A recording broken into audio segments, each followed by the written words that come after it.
Yo, what is up guys? Joker here bringing you another video for Torchlight Infinite Season 9. With the influx of new players that came to try out Torchlight this season, I wanted to go ahead and make a video on the trade house, going over a couple of the things that I wish I would have known as a newer player, because there is a lot of utility in the trade house that isn't directly as intuitive as I would like it to be. The first thing that we're going to go over is going to be super obvious, but it is going to be listing items. When you're scrolling through your bags, you can go ahead and click any item that is not bound to your character and it'll be able to be listed on the trade house. It'll pull up this window where it shows the quantity, the total price, and the price. So how many you have, how much each unit is, and the total price. You're really never going to change the currency type, especially as a newer player. So completely disregard this right here for right now. Then you're going to go to price check, and this is going to show you the last 100 listings. You're able to easily scroll through this, and what I do is I usually look for the listings that have the most bulk, right? Where the highest amount of listings are listed, because in my opinion, that's going to be more of the currently active traded price. It has a really cool feature where you're able to go ahead and click whichever price you like, and this will dynamically update in real time while you click the price. You click for sell, and then it has a little timer up here that slowly ticks down. I don't know directly how long this is. It feels like it's probably like a couple hours, but once it runs out, your listing will no longer be available. All you have to do to keep your items on the trade house is hit refresh duration, and it will refresh the trade timer for all the items you have on the trade house. The next thing is something else that is relatively obvious, but it is a huge quality of life, and it's something that we have to use a third-party plugin to do in PoE on the official trade site. That's going to be adding items to your collection. In any trade search, you're going to see the items and they're going to have this little star in the top left corner.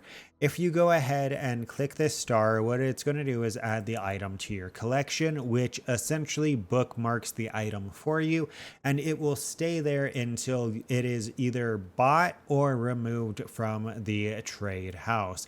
It's your huge quality of life. We have to use better Path of Exile trading on the official trade site to be able to bookmark items. So the fact that you can just add items to your collection is a huge quality of life. Let's say you don't have enough currency to actually buy the item that you're looking at. All you have to go ahead and do is hit the little add to collection button, and then you go farm and you come back, and instead of having to do the whole search over again, you're able to just jump over to the my collection and see all of the items that you bookmarked, and removing them from the collection is just as easy. You just click the star once again in the top left corner. The next thing that we're going to go over is how to use an advanced search with condition groups to find items that you're looking for. So we're going to be using a hero memory as the example. How we found this is we went to the third bubble, we clicked hero memories, and then we clicked item base. This is going to show you the 3 bases for the hero memories. In this example, we're going to use the memory of origin. Now, so far this is rather basic, right? Finding an item of a specific base is rather simple. Now, what most people would do from this point is they would go ahead and they would just start adding modifiers that they want on the item. Let's just say crit, right? Let's say we're looking for crit. So this is normally what a lot of people would do, and then they would look through these memories to see if they could find a item that they like. There is a significantly better way to do that, and that is with condition groups. So we're going to go ahead and get rid of this critical strike damage right here. And we're going to leave this base stat right here. What this does is it's going to find us bases that have that essential implicit of the intelligence, right? And from here, we're going to go over to our condition groups, and this is going to show you a list of the modifiers that can roll on the item. So you're going to go ahead and search through and look for a bunch of modifiers that you want. You're going to add them to a condition group, and you can add either 1 or 2 here. I have 1 to find one modifier from this condition group. And on the modifiers with the fixed affixes, you can set the tier you would like to find.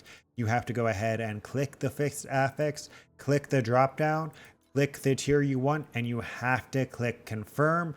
Otherwise, this will not update. Like if we go ahead and we hit clear, but then we just click out, you see how it never updated? Now, the cool thing about condition groups is you can have multiple condition groups. If we hit confirm, what this shows us is we're looking for a memory of origin that has intelligence. And then in our first condition group, we want it to have one of these modifiers. And then in our second condition group, we want it to have one of these modifiers. You could essentially do this with just one condition group, just have all these modifiers in one, and say you want it to have 2 of these modifiers, but this makes it a little more customizable in my opinion if you set up multiple condition groups. That way you can set up different like groups of mods, kind of like doing a count search in PoE, right? That's essentially what this is working like, is on the official trade site. These would be your and modifiers, making sure that it has one of these. And then these would be your count modifiers, where we're essentially saying, hey, have one of these and have one of these as well. So when we hit search now, it's going to go ahead and pull up items that only have the specific modifiers that we're looking for. A lot of times you can find items cheaper than you would initially expect if you did just a generic and search, right? If we just did an and search, let me go ahead and turn off my condition groups. And let's just go crit strike, damage, and res, right? Let's go ahead and search for the same thing. It's going to show you much less options, and the options are going to be weirdly priced. With the condition groups, it allows you to cast essentially a much wider net, making it easier and cheaper to find the items that you want. The last thing that I wanted to go over in this video is going to be the price filter. So when you go to buy an item, what you want to do is you want to click it, and you want to click price check, and you want to see what the item is currently being traded for. You go to the trade search, and it is a little hard to tell what these are actually listed for, right? It says that the black cell compass should only be 1.4 FE each. But looking through here, like I was saying, it is a little bit harder to see which one of these fall under that 1.4 threshold.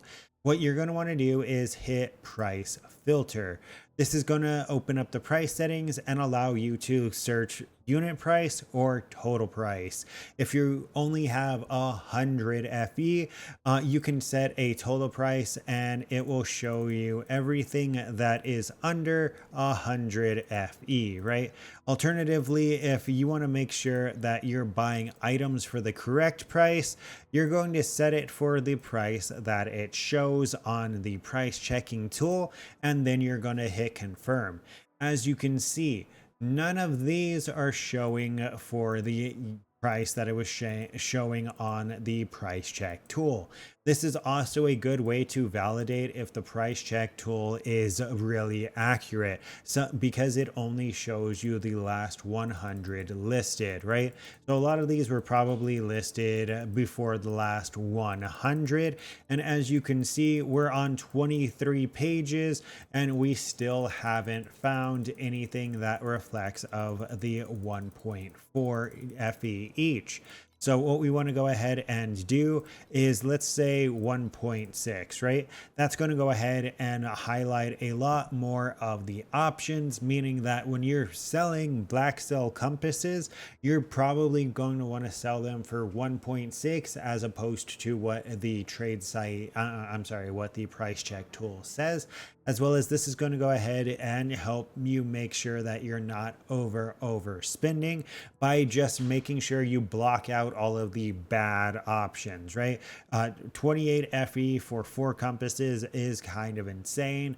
18 for 10 is 1.8, right? It allows you to go ahead and essentially just make sure that you're not overpaying. One more thing to add real quick is, if your trade house looks like this, all you have to do is hit show details and it will open up the larger window for you with the multiple rows and columns of the item. But that is essentially it. Hopefully this video is rather short and sweet. I just wanted to go ahead and go over a couple of features of the trade house, a couple of things that I wish I knew as a newer player to go ahead and help you guys out. I personally myself am still not that experienced in Torchlight Infinite. This is literally only my 3rd season playing the game like at any kind of serious level. So if I did get anything wrong or explained it poorly, I do apologize. But yeah, that's pretty much it. Don't forget to like, comment, and subscribe to stay up to date with this and future content. Leave any questions down in the description. I do read and respond to pretty much every comment. Yeah, that's it. Until next time, take care.